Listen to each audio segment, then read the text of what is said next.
मंगलम भगवान वीरो मंगलम गौतमो गणे मंगलम कुंद कुंदार्यो जैन धर्मोस्तु मंगलम जैन धर्मोस्तु मंगलम। வாருங்கள் காணொளிக்குள் செல்வோம்। आचार्य संघ की जब जगत गुरु कर्मेश्वर श्री चार्विक भट्टारक स्वामी जी की श्री धवलकीर्ति भट्टारक स्वामी जी की परम पूज्य आचार्य श्री स्वीत सागर जी के पावन चरणों में एवं सत्संग साधु के चरणों में सत वंदन करते हुए सद्धर्म सम्यक धर्म बंधुओं, महामस्तकाभिषेक के पश्चात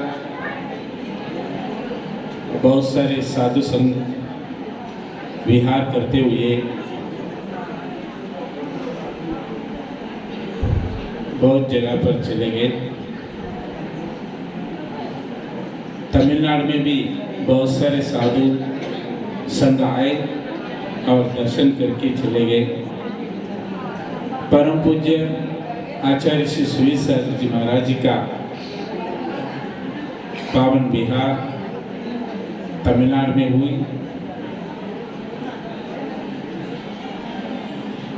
अब तक 3 चातुर्मास तमिलनाडु में बहुत अच्छे से संपन्न हुआ।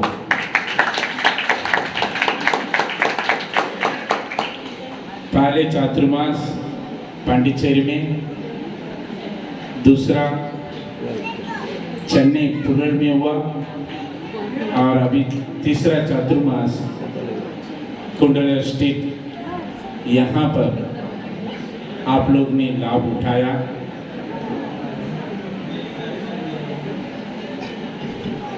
हम भी सोचते रहे कि अरिहंतगिरी में चातुर्मास कराएं।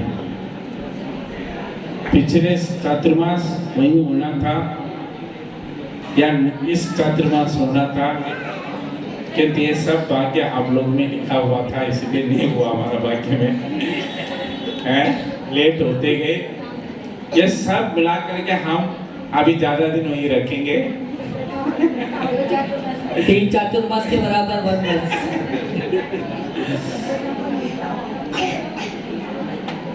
जहाँ जहाँ पर साधु संतों की विहार होगा, उनके आशीर्वाद मिलते रहें, वहाँ देश नगर सब संपन्न रहता है। वहाँ के समाज आयुर आरोग्य से, धन धान्य संपत्ति से भरपूर होकर के रहते हैं, क्योंकि साक्षात तीर्थंकर का अरिहंतर का तो दर्शन तो होता नहीं, किंतु सारे अरिहंत आचार्य के रूप में यहाँ पर विराजमान हैं। और तमिलनाडु में भी साधुओं का विहार होना, साधु रखना बहुत मुश्किल है,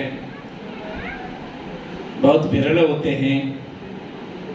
फिर भी आजकल तमिलनाडु में साधुओं का विहार होने लगा। ये सब हम लोग का सौभाग्य है, पुण्य है, पूर्व पुण्य है। आचार्य स्वीत सागर जी महाराज बहुत बड़े विद्वान हैं, इतने ज्ञान हैं। हमेशा अपने ज्ञान को परोपकार के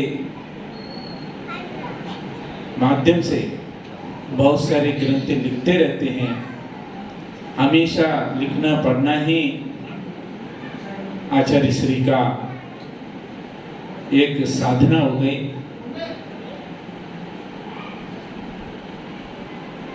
एक कवि ने किताब में लिखा, ये भगवान, जब तक हमको मोक्ष नहीं चाहिए, जब तक हम सारे विषय को, सारे ज्ञान को, जो अज्ञानी रूपी जो श्रावक लोग रहते हैं, उनको गोद नहीं भराऊंगा। मतलब सारा ज्ञान श्रावकों की गोद जब तक नहीं भरूंगा तब तक हमको मोक्ष नहीं चाहिए। ऐसा एक कवि ने बहुत अच्छा लिखा है एक किताब ने। हम जब भी उसकी याद आता है तो हमारा आचार्य श्री का याद आ जाता है। उनका मन में भी यही विचार होगा कि जितना होगा हमारा ज्ञान पूरा पुस्तक में लिख कर करके हम इस जीव को बांटते रहें। जब वो अपना समय इस ज्ञान में सदुपयोग करते रहते हैं, ऐसे महान आचार्य और उन आचार्य परंपरा में भी एक विशिष्टता है। उस परंपरा में बहुत बड़े बड़े साधु संत, बहुत बड़े तपस्वी लोग हुए। ऐसे परंपरा में आचार्य श्री अपने संयम धारण करके सबको भी संयम का मार्ग दिखा करके अपने धर्म प्रभाव करते आ रहे हैं। हाँ, तमिलनाडु में आने के बाद में भी अभी तक कम से कम 7 समाधि मरण भी हो गए। हम मद्रास में जितना साधुओं को भेजा उतना वापस आएंगे पता नहीं।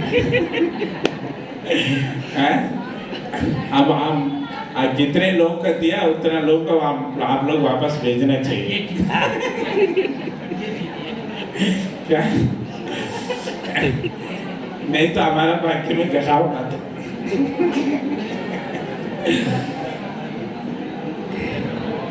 देखिए, हम सब संसार जीव हैं, श्रावक लोग हैं। परिवार का काम तो रहता ही है, धंधा बंधा तो रहता ही है, किंतु इस संसार से यदि पार होना है तो साधुओं के चरण पकड़ना जरूरी है। साधुओं के सेवा में जब तक हम लोग नहीं उतरेंगे तब तक निश्चित रूप से हम लोग मोक्ष मार्ग में जाना बहुत मुश्किल है। क्योंकि आज अरिहंत भगवान नहीं है, किंतु आज साधु लोग हैं। उन साधुओं की सेवा में जो जीव तत्पर रहेंगे निश्चित रूप से, क्योंकि साधु नाम वंदनीय निचरम तिष्ठति पाप, मतलब साधुओं की जो दर्शन है वो भी सब पापों का नाश होने वाले हैं। ऐसे साधुओं का दर्शन, वो भी दिगंबर साधु की, आप लोग ने यहाँ पर तमिलनाडु में, वो भी मद्रास इस महानगर में कम से कम 2 साल से सेवा की। कोरोना के कारण से आप लोग का टाइम भी ज़्यादा मिल गई तो बहुत सेवा की। आगे भी करिए और यहाँ से शीघ्र अभी महाराज विहार करने वाले हैं और आप लोगों की सेवा हमेशा रहें। और हमारे जो सेवा रहेगा हमेशा रहेगा, ये तो रहेंगे कि तो आप लोगों का भी सपोर्ट, आप लोगों का भी सहयोग हमेशा रहें, यही प्रार्थना करें। और महाराज की विहार में आप लोग भी साथ दें, क्योंकि दिगंबर साधुओं की जात जितना जो बोलते हैं ना, एक ज़्यादा टाइम नहीं है फिर भी बोलता हूँ। तो एक आदमी मर गया था रास्ते में, तो उस आदमी को एक कुत्ता ने जाकर के उसको पैर खाने के लिए गया। तब ये दूसरे कुत्ते ने बोला, ए भाई साहब, उसको उस पैर को मत खाओ क्योंकि वो बहुत पापी है। वो कहीं यात्रा में नहीं गया, कभी पुण्य क्षेत्र में यात्रा नहीं की, साधुओं के साथ कभी विहार नहीं किया। ऐसा पापी का पैर मत खाओ। और जब वो हाथ खाने गया तब वो दूसरा कुत्ते ने कहा, भाई साहब मत खाओ, क्योंकि इस हाथ से कभी पूजा नहीं किया, आहार दान नहीं किया, क्या है, साधुओं की वियावृत्ति नहीं की, इसलिए वो पापी का हाथ मत खाओ। और जब वो आंख खाने गया तब बोला, देखो उन्होंने कभी साधुओं के दर्शन नहीं की, पुण्य क्षेत्र का दर्शन नहीं किया, ऐसा पापी का आंख मत खाओ, क्या है। और खाने लगा, बोला कभी पूजा पाठ नहीं सुना, स्तोत्र पाठ नहीं सुना, प्रवचन नहीं सुनी, तो ऐसे पापी का कान मत खाओ, क्या है। और ऐसा ही पेट खाने लगा, तब बोला बैसाख मत खाओ, वो कभी न्याय रूप से क्षमा करके खाया नहीं, साधुओं का आहार देख करके खाया नहीं, इसलिए ऐसी पापों का पेट मत खाओ। ऐसा एक एक अंग का जब खाते रहा, एक कुत्ता ने ऐसे उत्तर देता रहा। ऐसा ही हम लोग जिस दिन मरेंगे, दो कुत्ता मिलकर के हम लोग का हंसी नहीं उठाए, क्या दो कुत्ता मिलकर के हम लोग का हंसी ना उठाए, क्योंकि निश्चित धर्मात्मा जब यहाँ से आत्मा निकलता है, दूसरों का आंख से आंसू निश्चित बहेगा, तभी यहाँ जीव अपना जीव सार्थक बन सकता है। इसीलिए आप लोग वो कुत्ता हंसी मजाक ना उठें, आप लोग का वो भी उनका हाथ, कुत्तों का भी हाथ उठ जाए आपके आत्मा को देख करके, ऐसा जीवन आप लोग साधु की सेवा करके आप लोगों का आत्मा परमात्मा बने। इसी बात हम समाप्त करें। आगे भी हम हमेशा साधु की सेवा में रहेंगे। आप लोग भी हमारा साथ रह करके तमिलनाडु में जितने भी साधु संत रहे उनकी सेवा करने के लिए आप लोग भी साथ रहें। और अभी महाराज वहाँ पर आ रहे हैं। अरिहंतगिरी में 30-24 की मंदिर बहुत सुंदर बन रहा है, बहुत बड़ा मंदिर बन रहा है।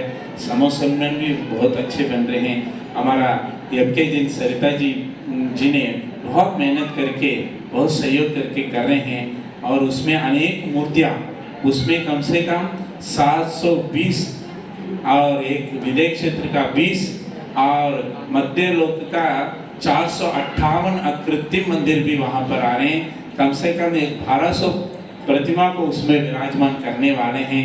बहुत सुंदर समोसर आने वाले हैं। सब महाराज वहाँ पर आ रहे हैं और बहुत सारे लोग मूर्ति का स्थापन कर रहे हैं। आप लोग भी जितने भी 36,000 रुपये रखा है और बहुत सारे लोग और भी जो लेने वाला है अपना नाम लेकर के एक एक प्रतिमा स्थापन करें, क्योंकि तमिलनाडु में साउथ इंडिया में 30-24 मंदिर कहीं भी नहीं है।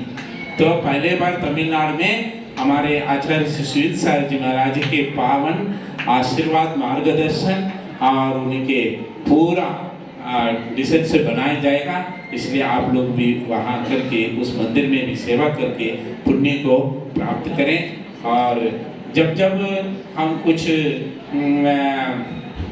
काम होते हैं तो एक 4-5 लोग का ही परिश्रम करना पड़ता है, और वो 4-5 लोग ही काम करने आगे आते हैं, बाकी लोग कहाँ जाते हैं पता नहीं। इसीलिए सबसे ये कहता हूँ, जो उन 4 लोगों से भी 40 लोग मिल जाइए, तभी हम काम कर सकते हैं। आजकल क्या समाज में काम करने का नाम ले लें तो भी बाकी लोगों की ईर्ष्या हो जाता है। करते तो नहीं, किंतु ईर्ष्या तो लग जाता है। भैया ऐसा मत करो, तो बाकी लोग सभी लोग उनके पीछे लग जाइए। तो हम लोग अनुभव करते हैं कभी कभी, इसीलिए सभी लोग मिलकर के सहयोग करिए, तभी काम अच्छे संपन्न होगा।